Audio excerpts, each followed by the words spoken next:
Well, good morning. It is early in the morning. So early, in fact, that I wasn't able to take the train today. So I drove in, and it's a beautiful morning, though. Beautiful morning, good day for going to Spain.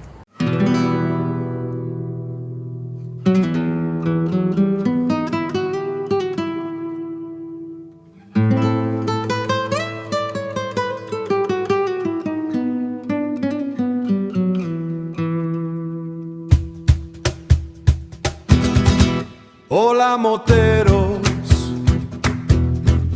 me llamo Chris y monté en DesertX en España. Yes, I rode the DesertX into Spain.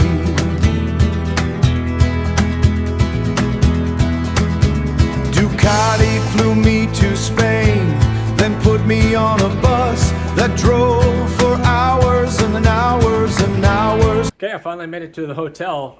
It's taken quite some time for reasons that I don't particularly understand.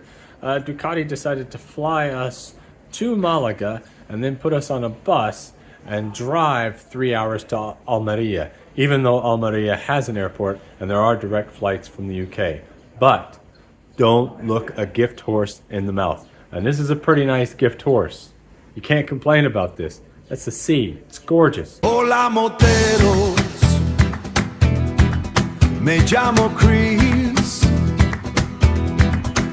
y monté en DesertX en España. Yes, I rode the DesertX in Spain.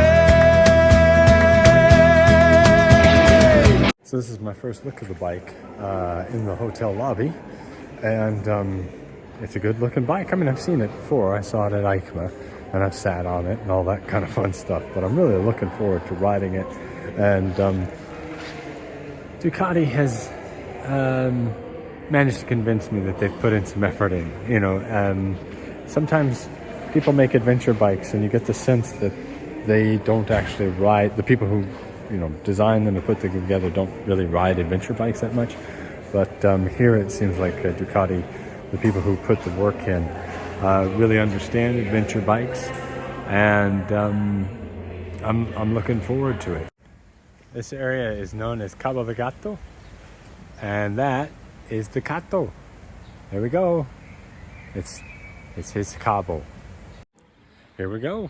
These are all the bikes lined up. People getting ready to go. This is what it's like on a moto launch. We all stand around and we push at all the buttons and poke things and wait to go. And then once we get going, we have no idea what we're doing. There's my helmet. That's gonna be my bike today. So far, from just picking it up of the side stand and looking at it outside, I like this bike. It's nice. I mean, you would expect it to be nice for the amount that they charge for it.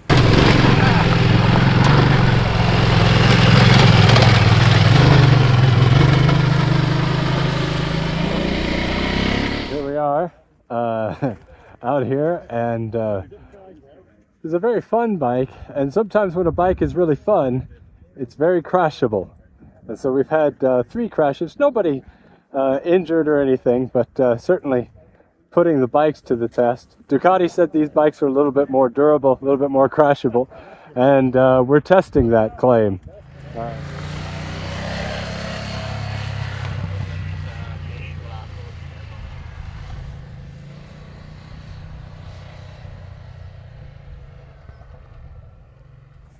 It's lunchtime.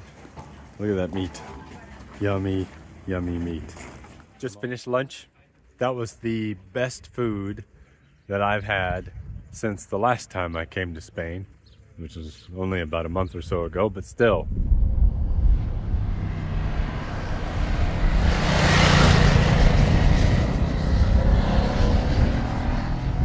We're back at the hotel. That was a lovely ride. That was a fantastic ride on the way back. Had a nice relaxed pace. I guess it was a post-lunch pace or something like that, but really, really enjoyable. Just twisty, twisty, twisty, just turn, turn, turn, turn, turn, and really thoroughly enjoyable. Okay, second time in 3, 2, 1. Hola moteros, it's Chris Cope squinting in the Spanish sun with the Ducati DesertX. This is the new DesertX. What's new about it? Pretty much everything. You've got a new engine, new chassis, new rider triangle, sort of lots of other bits and bobs. The big question is it any good? And that's why Ducati brought us out here to Almeria, and we've been riding around off-road, on-road. My hair is messy, I'm dirty, I'm sweaty. I've been having an excellent time. So that kind of tells you a little bit about what I think about this bike. Usually whenever I look at any bike that claims to have off-road ability, I get a little pessimistic, because pretty much every brand has an adventure touring motorcycle, and they all kind of claim or suggest that they're usable off-road, and most of the time that's not really true. And for me, when it comes to a bike like this, if it's going to say that it has off-road ability, I really only care about one thing. I don't care about technology.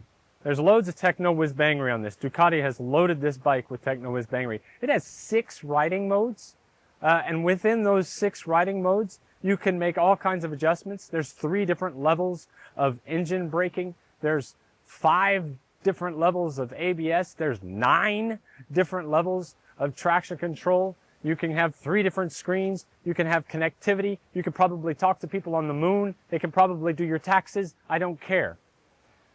I don't care that you can find somebody who looks really good on this motorcycle. So Ducati brought David Knight to ride with us, right? When I first heard about that, I thought, uh-oh, because David Knight is an excellent human being. Had an opportunity to chat with him. He is an awesome guy, genuinely an awesome guy. Tells some great stories. He is also a three-time world enduro champion. And a guy like that, you could put knobbly tires on a Honda Goldwing and make it look pretty cool.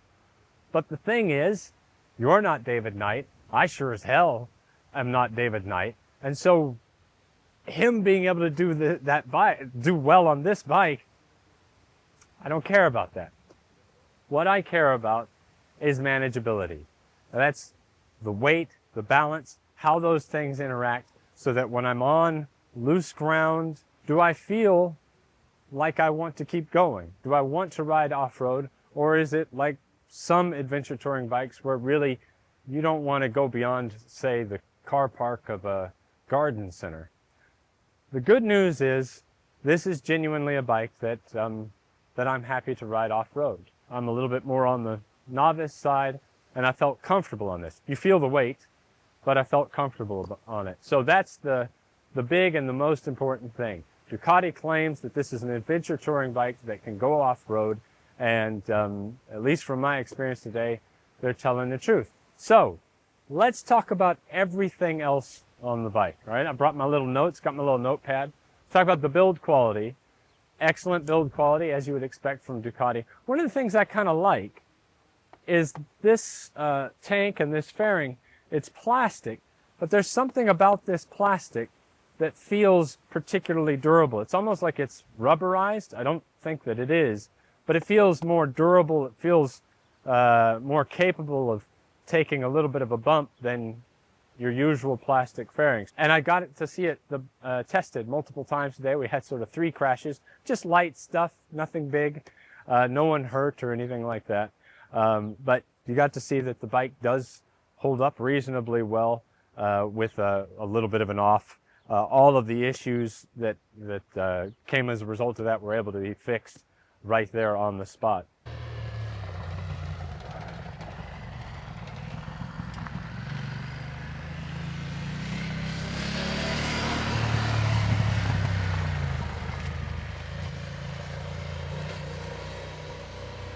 Very narrow stance right here, so you've got an 880 millimeter seat height. Not a problem if you're 6'1" like me. If you're someone else, the fact that it's so narrow should help you out a little bit. Despite the fact that it's narrow and despite the fact that the seat is relatively firm, I found that the seat was comfortable for a full day of riding, had no issues there. Really enjoyed it, actually. I could see spending, day after day riding this bike and having a good time with it. I don't know about a pillion. There's a reasonable amount of space here, but if you're talking a multi-day trip, your partner's going to need to be kind of tiny if you're going to bring somebody else along. This is probably best used for a Kriega bag or something like that. 5-inch TFT screen, relatively easy to see. The switchgear is a little bit cluttered. For instance, the indicator switch, I had to keep looking down to find it. But I think that's one of those things that you would get used to it after a while as an owner. Moving on to the engine, you've got an 890cc V-twin engine claiming 110 horsepower and 68 pound-feet of torque. It has an excellent sound. It sounds so good.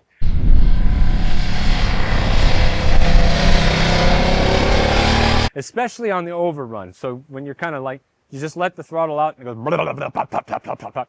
It sounds really, really cool. And you find yourself just doing that on purpose, just making it make noise. I love that aspect of it. On the highway, at highway speeds, or I guess sort of extra highway speeds, it does get a little bit vibey. You're going to feel that in your hands. But for the most part, it's relatively smooth. The throttle delivery is pretty smooth as well. I mean, there's 6 different riding modes, and so you're going to get a different throttle response according to the riding mode. I mostly kept the bike in touring today, and then enduro whenever I was off-road. And in both of those cases, I found it was nice and smooth, not problematic. I used it in sport for a little while. I wouldn't say that it was snatchy or anything. I just found that I preferred touring, and that's because I'm an old man, probably. I'm sure other people prefer it in sport and really enjoy it. The transmission, a thing about the transmission, this is a new bike. And a lot of times on a new bike, the transmission can be a little notchy and it gets better over time. So I don't know if the fact that the transmission that I experienced today, if that really is something that you would experience over time, but it was quite notchy for me. There were times where I found it very difficult to find neutral. It felt a little bit clunky, a little bit crunchy. It wasn't awful, it's not bad, it's not problematic or anything, but it just wasn't as smooth as, I think perhaps as I was expecting. Also related to the transmission, the Quickshifter. So the Quickshifter is really interesting because when it's good, it's really good. And when it's not good, it's kind of awful.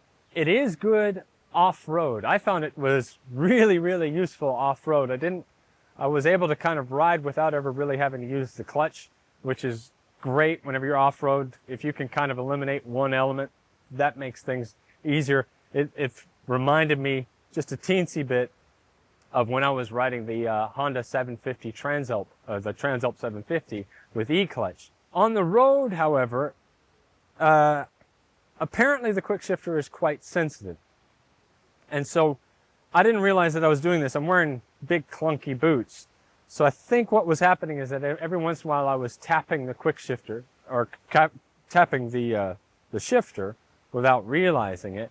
And because the Quickshifter is so sensitive, I'd get the sensation that it either stalled or it felt like it was stalling. And then I mentioned this to the guys at Ducati during lunch, and they were like, well, try turning off the Quickshifter. And that worked. So it's a very sensitive Quickshifter that works when it works and doesn't work when it doesn't work. Chassis, I mentioned you've got a new chassis here, a new frame. The suspension is now fully adjustable. And Ducati's done something magic here with the suspension in the sense that it works really well off-road and on-road. A lot of times, whenever you have a bike like this, there's a little bit of compromise one way or the other. But Ducati's absolutely nailed it. Off-road, you just point it at whatever you want to point at. You don't really pay attention to what you're going to run over. It eats up all the bumps. On the road, you are smooth and planted through all the corners. it's magic. I don't really know how they're doing it, but well done, Ducati. You absolutely nailed this pad. The brakes are pretty good. You've got all of these different settings. So with all of the different riding modes, you've got a different sort of application of the way the brakes feel. It actually works. You actually do feel that difference. But all of the bite that you want, I didn't have any issue with the brakes. Typically, my feeling is if I don't really think about the brakes, they're probably pretty good.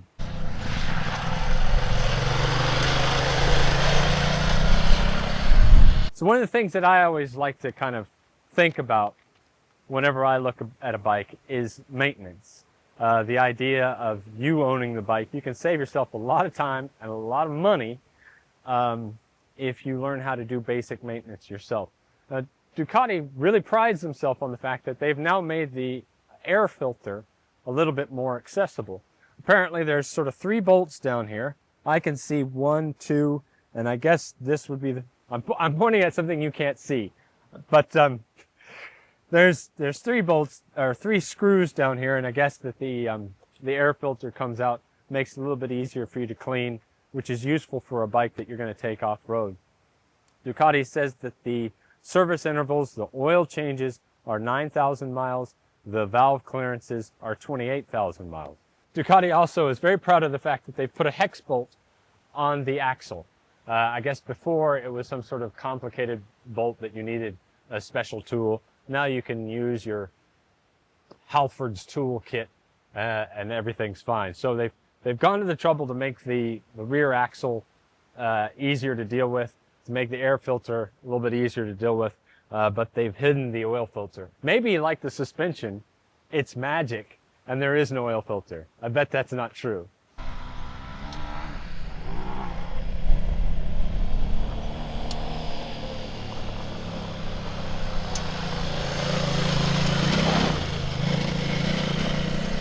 And lastly, normally what I would talk about is techno whiz-bangery. I kind of talked about that a little bit already, all of the riding modes and the connectivity and everything.